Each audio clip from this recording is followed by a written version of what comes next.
at 7:30 with Colorado, who's 1-1, traveling to Houston, who's 2-0. Houston favored by 5.5 points on ESPN. This is on a Friday.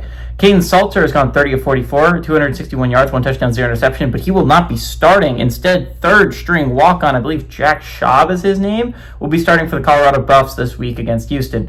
Simeon Price has had 14 carries for 85 yards, and Sincere Brown has had 4 catches for 120 yards and a touchdown. Connor Weigman for the Cougs has gone 30 of 48, through for 347 yards, 4 touchdowns, 0 interception.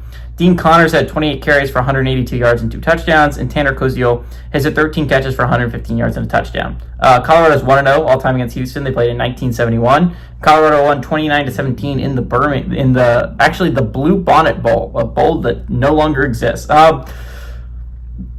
Again, this is an early game that I think is probably the most impactful to the playoff picture of the Friday slate. I mean, you can argue Kansas State at Arizona, but these are two teams that I think desperately need this win. Houston is going to get on a lot more people's radars if they can start out 3-0, right? You're looking at this team, and I think there's reasons to discredit this 2-0 start, right? If you're the Cougs, I mean, yeah, you're expected to beat, like, your FCS opponent. You're expected to beat Rice on the road, right? Like, these are not big wins for Houston. Now, these are games Houston's lost in the past. They lost at Rice last time they played at Rice in their first year in the Big 12. So it is a little bit of an improvement to go on the road and beat Rice. But if you really want to get on people's, like, I don't want to even say national radar, but when you're going to start talking about teams, 3-0 is where I think people start to be like, okay, we'll start to recognize you a little bit. Like, you don't typically get to 3-0. You normally face at least one hard opponent to get to 3-0. Colorado is Houston's hard opponent, right?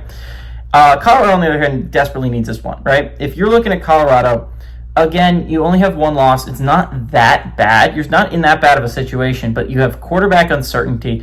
It would be a big thing to go on the road and get this win over Houston, right? Because if you lose this game, not only do you start 0-1 in conference play, which isn't a good start if you're Colorado, right?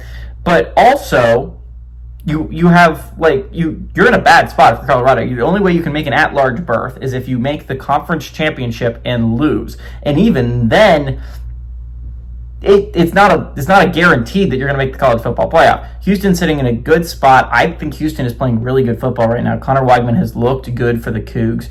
I think they're really under the radar, which a lot of Big 12 teams are really skating under the radar this season so far, and I think that's really cool. I don't think Colorado is going to be that good this year. I had faith in Salter. I don't think I have the same faith in Schaub, even though as impressive it is to dice up like Delaware.